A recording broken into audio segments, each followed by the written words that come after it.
sala de aula é que se muda uma nação. Na sala de aula não há idade nem cor. Por isso aceite e respeite o meu professor. Olá, muito boa tarde para você. Estamos chegando para mais um TV Sintese. A nossa entrevista especial de hoje vai ser com a nossa presidenta Ivonete Cruz. Com ela, nós vamos conversar sobre o piso salarial e a carreira dos professores. Como anda a situação das escolas de ensino médio integral, vamos falar sobre o Fórum Social Mundial que está acontecendo em Salvador e, por último, mas não menos importante, quais são as expectativas do Sintese em relação ao futuro da educação no governo de Belivaldo Chagas.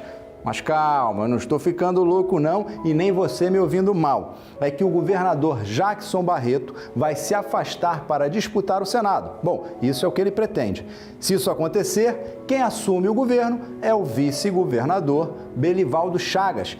E aí, será que vai melhorar alguma coisa para os professores? Vamos discutir tudo isso daqui a pouquinho com Ivonete Cruz. Mas primeiro, vamos ao nosso jornal Sintese Notícias, que traz as principais notícias da educação em Sergipe.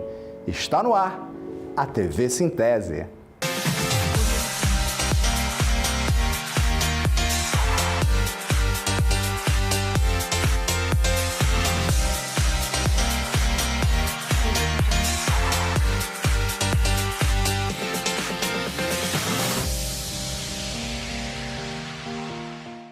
Muito bem, vamos começar o nosso jornal Sintese Notícias informando que em Maruim as aulas da Rede Municipal de Ensino começaram na última segunda, dia 5 de março. Mas bastou o ano letivo ser iniciado para o grave problema da gestão do prefeito Jefferson Santana se tornar visível. Em 3 escolas da rede municipal, faltam professores. Na Escola Municipal São José, estudantes do 6º ano ao 9º ano estão sem professor de educação física. Na Escola Infantil Abdias Batista e Silva, uma turma com crianças de 4 anos está sem professor. Já na Escola Celino Vieira, localizada no povoado Gentil, a situação é tão grave que as aulas foram suspensas. O problema da falta de professores nestas 3 escolas não significa que faltem professores na rede municipal de ensino de Maruim. A rede tem professores, mas uma parte deles não está em sala de aula. Alguns professores estão na Secretaria Municipal de Educação e outros estão nas próprias secretarias das escolas sem exercer qualquer função. Mesmo com o quadro de professores concursados que supre a demanda da rede municipal de ensino, a Prefeitura de Maruim ainda mantém 19 professores contratados, o que onera, sem necessidade, a folha de pagamento da Prefeitura. Servidores públicos estaduais fazem ato no Palácio de Despachos. A partir das 8 horas, no próximo dia 20 de março, ou seja, terça-feira que vem, servidores públicos estaduais realizam ato no Palácio de Despachos. Na pauta, valorização salarial, não ao atraso e parcelamento das aposentadorias, transparência e estabilidade no emprego. Agora, a pergunta que não quer calar. Será que o governo Jackson Barreto vai entrar para a história de Sergipe como o que pior tratou os servidores públicos estaduais? Eu já sei a resposta. E você? Bom, o Sintese Notícias vai ficando por aqui, mas o programa TV Sintese continua. Assista agora a nossa entrevista deste sábado com a presidenta Ivonete Cruz. Bom programa para todos nós.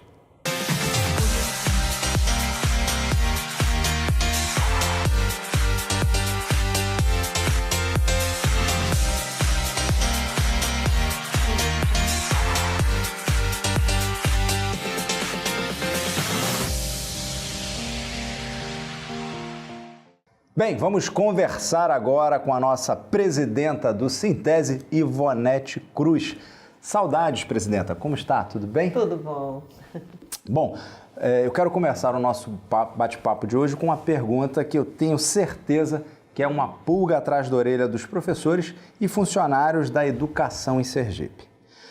Como você acha que vai ficar a educação do estado de Sergipe nas mãos de Belivaldo Chagas, já que o governador vai se afastar para disputar o Senado? Veja, tem um ditado popular que diz que quando você assume uma tarefa, assume os ônus e os bônus desse projeto. Eu acho que, pelo que foi o governo Jackson Barreto em relação ao servidor público, em relação aos trabalhadores do serviço público em geral, não apenas o magistério, mas todos os trabalhadores, todos os servidores, a política adotada pelo governo Jackson Barreto foi de massacrar e de destruir o sonho dos trabalhadores.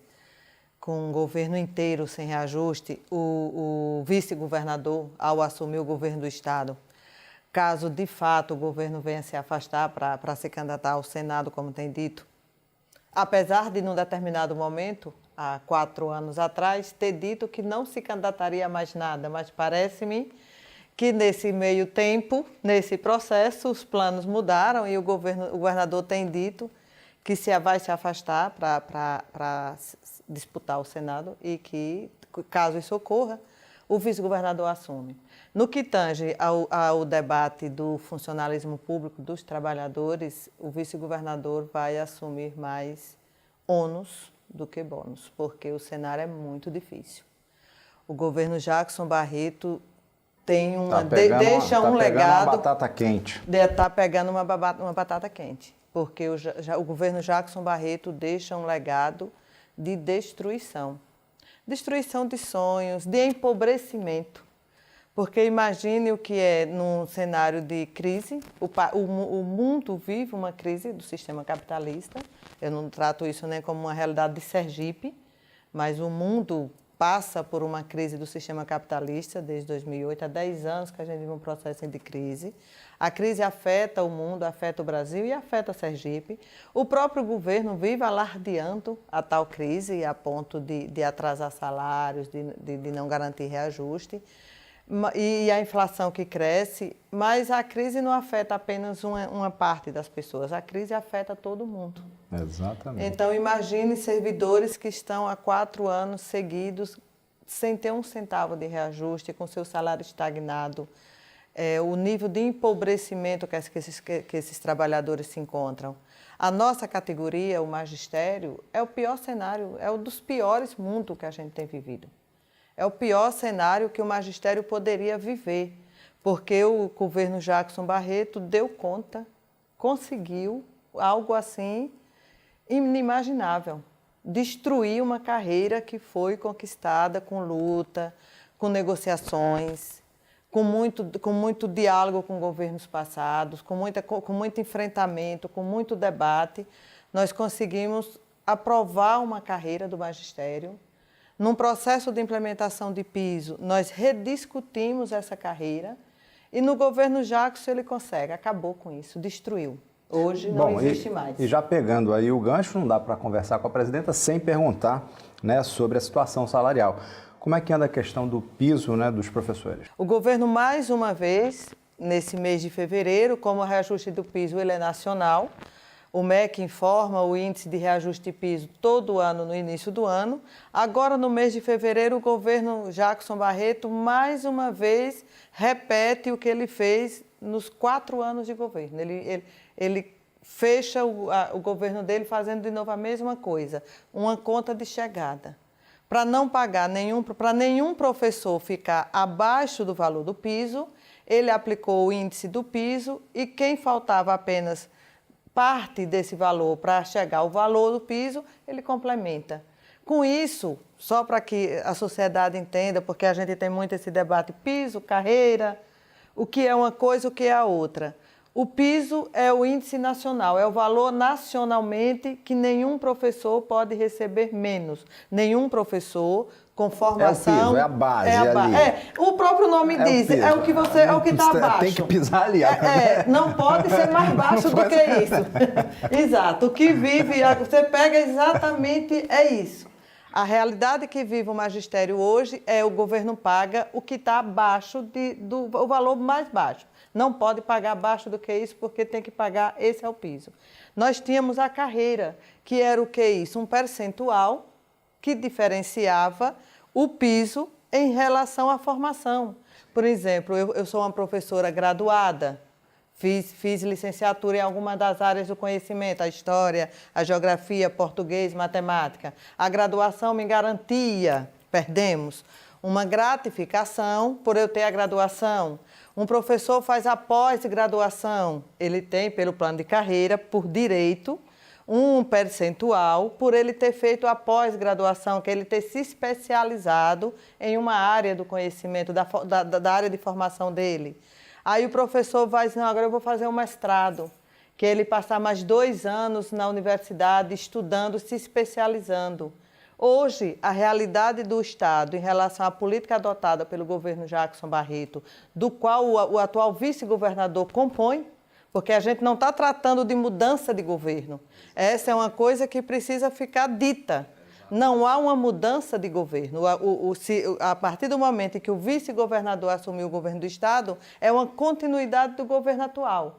Ele leva o que o governo no qual ele compõe construiu, que foi a destruição total da carreira. E aí hoje um professor que fez mestrado, imagine, você passa 4, 5 anos fazendo uma graduação, depois você passa mais 2 anos fazendo pós-graduação, depois mais 2 anos fazendo mestrado, e os professores que têm hoje um mestrado recebem o mesmo salário de um professor que teve a formação só de nível médio, aquele normal que não existe mais. Esse é o cenário, é essa herança que o governo deixa para o atual vice, caso assuma o governo, para resolver. Ele assume o governo e, junto com o governo, ele assume esse cenário de caos e de destruição do servidor. Próxima pergunta que eu ia lhe fazer é se essa forma, né, esse espezinhamento, esse maltrato do governo para com os professores, se isso desestimula, né, a formação de novos professores, de que novas pessoas queiram investir na carreira de professor. Mas o negócio é tão feio que não só desestimula quem quer entrar, como desestimula quem quer se aperfeiçoar com curso de graduação, de pós-graduação, de mestrado, enfim. Então Exato. Não há como a gente estimular a juventude a querer seguir a profissão de professor num cenário de tanto desrespeito e de tanto descompromisso. E para nós que já estamos na profissão, imagine qual é o incentivo, qual é a motivação que eu posso ter para passar madrugadas estudando, produzindo, lendo, pesquisando, para me especializar. E que tem investimento para depois ser tratado como tem sido tratado por esse governo. Então, assim, a gente fecha o balanço do governo Jackson Barreto como o governo que destruiu o magistério, destruiu a nossa carreira, e o vice-governador leva o legado para ele e tem a tarefa de tratar disso. O Jackson destrói e ele, ao assumir, precisa dar respostas. Bom, agora vamos falar um pouco sobre o Fórum Social Mundial que está acontecendo em Salvador. Aliás, hoje é o último dia do Fórum. Você também concorda com o lema do Fórum: resistir é criar, resistir é transformar? Assim, muito, muito importante. Trazer o Fórum Social Mundial para Salvador, para o Brasil, né? O Fórum Social Mundial é um evento que traz militantes, lutadores, sindicalistas, movimentos sociais, mulheres e homens que sonham, que lutam, que acreditam que é possível uma sociedade justa, uma sociedade socialista, uma sociedade onde a educação seja de qualidade, a saúde, que as pessoas sejam felizes, uma sociedade sem preconceito, sem xenofobia, de nenhuma ordem, nem religiosa, nem de orientação sexual, nem de raça, nem de cor, mas pessoas que lutam, sonham e acreditam em um mundo justo, igualitário, onde todas as pessoas merecem ser felizes. O Fórum Social Mundial reúne tudo isso. Inclusive, a gente sabe que você esteve em Marrocos e aqui em Salvador, no Fórum, encontrou, né, colegas de lá de Marrocos. Que bacana! Isso.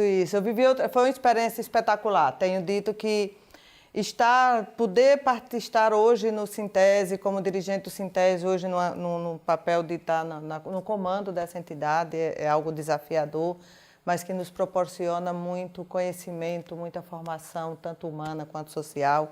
E na condição também hoje de dirigente da nossa confederação, tive a oportunidade do mês passado estar participando de um encontro internacional de mulheres. E como é rico essa troca de informação, né? E lá no Marrocos foi espetacular, porque além de viver uma outra cultura, pudemos lá estar discutindo outra questão muito grave, que é em relação a essa questão do direito da mulher de ocupar o mesmo espaço que o homem, esse debate do feminicídio.